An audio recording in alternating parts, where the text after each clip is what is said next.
COVID was an interesting time, wasn't it? Pretty difficult for a lot of people. You couldn't see your friends. You couldn't see your family. I bet you felt isolated. I bet you felt depressed. But I'm someone who tries to take a positive out of every negative situation. For example, I've got schizophrenia. So I'm never fucking alone. During COVID, I was actually diagnosed with schizophrenia. And it was a pretty big event for me in my life. I mean, I went down to this clinic, get taken into the psychiatrist's office. He slams the door. It's just the psychiatrist, me, mum, and dad. And the psychiatrist starts using all these big words. He sits me down. Ben, you've got a serious mental illness. You need medication. I'm thinking, who is this dickhead?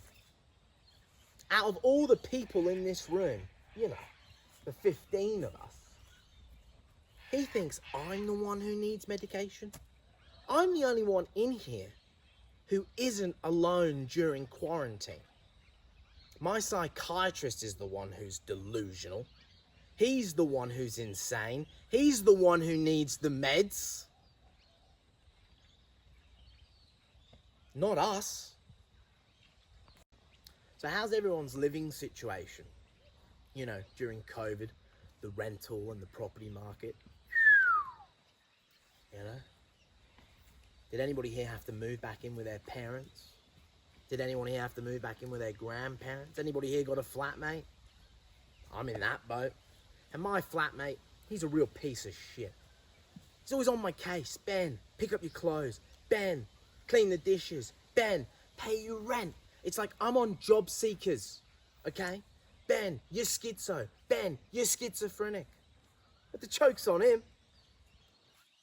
I don't even have a flatmate. Have we got anyone in here tonight who's into religion? And you are? Catholic. She's probably got shares in Nobby's nuts. Fucking nutter. But the one thing that interests me about religion is when people come up to me and they say, I spoke to God. They call it praying.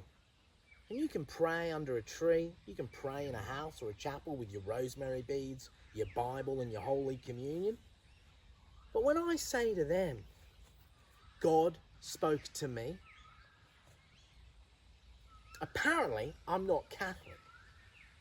I'm not Anglican. Apparently I'm not even Church of England. I'm just schizophrenic. So, you know, like I said, during COVID I was diagnosed with schizophrenia and I got put in a funny farm. Right? One of these places they want you to go and communicate and mingle with people who are just as insane as you are. Cups of tea and honest biscuits, right?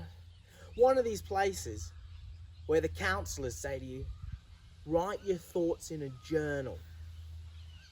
I'm thinking, hold on, I'm on job seekers, how many journals do I need? And now I'm up to 3 journals, right? You know? And they're going, write your thoughts. I'm thinking, write my thoughts? Don't you mean our thoughts? You know? But I met this girl. She was really beautiful and the sex was great. I thought she was the one for me. It was one body. But when I was inside of her, with all those personalities, it felt like a fucking orgy. But technically, I still wasn't cheating, you know? But she runs off. She dumps me. She said she wanted a banker. She wanted a man with a lot of money and a fast car. I said, hold on, love. I've got 18 personalities, right?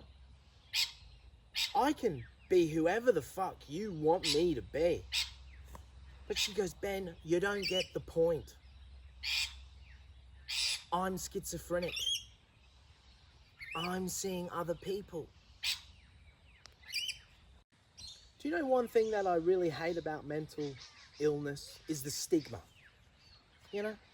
People always have a go at you. Ben, you've got to do this. Ben, you've got to do that. They're always judging. Always judging you. Right?